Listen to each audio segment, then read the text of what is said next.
when I got to the remeberance center tonight, and I saw the audience that had been gathered here in tribute to Arlene, I told myself that this was indeed a special occasion. Because even though I was told that tonight would be a candlelight vigil ceremony or whatever you call it to Arlene, I was more or less overwhelmed by the outpouring of support for Arlene.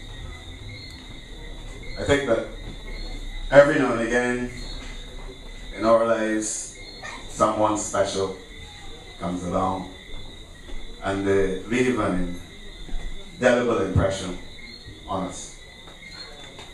At times, those of us who might have done history related to the various heroes in other countries tend to forget that we ourselves have our own heroes right here among us. Persons who by their own example, by what they have done, by the example that they have left, in some measure, they are heroes too. And we tend sometimes to belittle the environment in which we live, in that we tend to think at times that you have to be from a big country. You have to have some background in order to be a hero. I believe that in another environment, in another setting, in another country, that Arlene would be a hero. In a sense to us, she was a sort of saint. The quiet lady who always remained in the background, with whom the organization would not be able to function. And it is strange that only a week ago, on Thursday night, Adri, her husband, like most fathers, I remember when my daughter was about to be born and the doctor had called me and he told me that he asked me if I wanted to be there. I said, who, me? Not me. But Adri had two sons, and this is from Arlene. I really don't know if he had others. But this was the first occasion that he had actually witnessed the birth of a child. And we were standing just a few yards away from here, and he was so happy and so proud. But he was happy and he was proud. And in a sense, we shared in his pride because we knew that Arlene was special.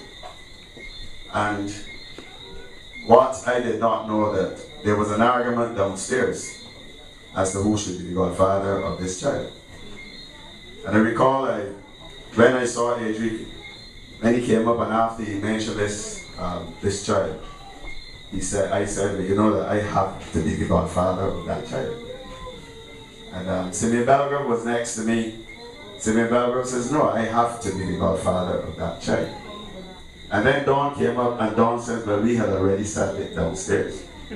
And Adrian put his hand in the air and said, well, I can leave that to Arlene. That gives you an idea of the type of impact that Arlene had on all of us. On all of us. In everything that we did. In organizing the Thurday Club, in organizing the Hillary family group, Arlene was at the center of everything. And in a sense, she was more than special to us. And so it was with a sense of shock when on the morning on Friday last, having heard that Arlene had already nursed her baby and had her breakfast and everything was all right, it was a shock to all of us when we heard that she had gone into cardiac arrest. I was again shocked on Saturday when news spread that Arlene had died. All the members of the Thurday Club gathered on this spot. I'd never seen anything like it before. And right away we set about planning a tribute to Arlene. I recall going to, they sent me out shopping to a store in town to get some drapes to drape the building. And while I was there, I saw about 100 hats. Contrary to popular opinion, I'm not very much of a lover of hats, but I like to see people in hats. And there were 100 black ladies' hats. And I see, something, those hats look good. They were pretty expensive, but I thought that anything for Arlene. And I said that we would love to see the ladies decked out in these hats. And I bought those hats. And I was a little surprised when I got back here that there were over 100 ladies who had already gathered at this constituency office, at this remeberance center, who were members of the Thurday Club, and we did not even have enough hats. That shows the impact that Arlene had on all of us. Arlene was true to her name. If you take the letters of her name, the A spelled for assistant. She was always willing to assist. I recall when Arlene had just left school and she came around to be among us, and I recognized the potential. She was my constituency assistant for a few months before she moved to the transport board. I mean, there isn't anything that you could give Arlene that she would not be able to handle. And even simple little things. If you have to leave your office to go, so she said, oh no, Mr. Payne, let me do that for you. You don't have to do that. She's always willing to give assistance. We are a very, very religious person. If Arlene is in your company and she wanted to, you were taking breakfast or anything like that, she wanted Mr. Payne, what about the prayers? That was Arlene. The L in her name. And I know that I'm a politician, but I don't think Arlene never saw me as a politician, but even if she did, one of the hallmarks of what a politician admires in a person is loyalty. L in her name. A very, very loyal person. I think Arlene did more for us than we could ever do for her. But she never felt it that way. And she always felt that whatever we did, she had to be there. A very loyal individual. The E in her name, very energetic. You would be planning a function. Arlene would have her role, the other members would have their role. And Arlene would yet be all over the place to make sure that everything was in order. And a very no-nonsense person.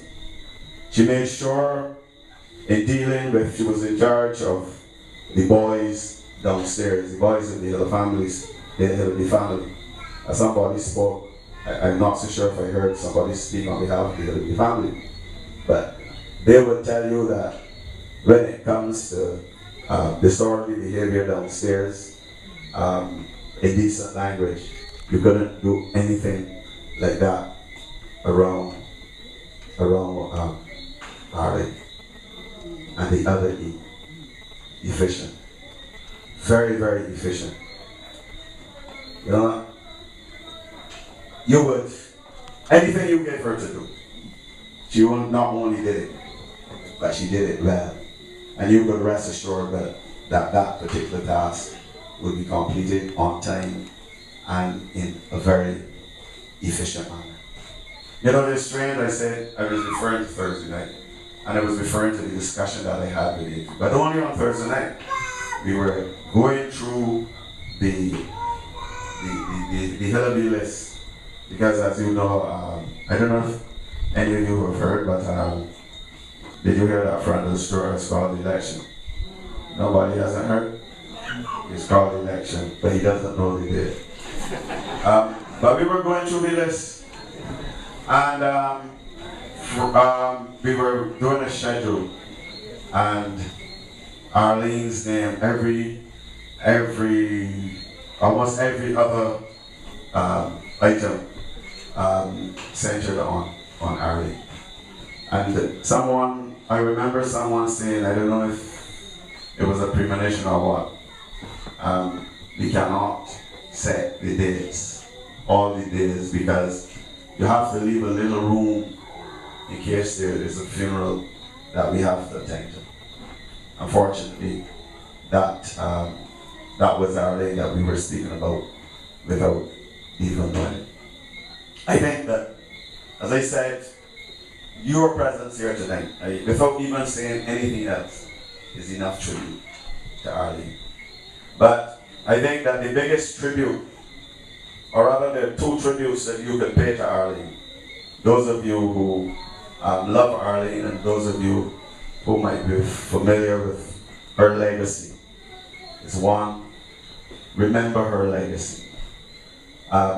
It is not always easy to have the same characteristics, or it is not normal to have the same characteristics as some other individual who probably might have been a little bit more gifted than you are. But if you remember the example of Arlene, and you try to not necessarily achieve, because it's difficult to achieve the things that she has achieved in terms of her outreach. But if you try to emulate Arlene and try to set the example in the way that she did, at least that legacy is one that would be worthwhile. And secondly, Adrian. Arlene was so powerful that she brought Adrian along even before they got married. She brought Adrian along, and Adrian was more or less part of the family. Here at this remeberance center, we live like a family. No politics whatsoever, and we live like a family. And Adrian was part of that family. Arlene dominated him totally. He made no decisions in the house. You would have to refer to her. Everything used to refer to her as wifey. One of the things that we have to do in paying tribute to Arlene is to remember Adrian. Those of you who are close, remember Adrian in your prayers. Do any support whatsoever that you can give to Adrian and those three boys. Somebody said two, but they forgot that there were two. The other one is, the last one is a boy.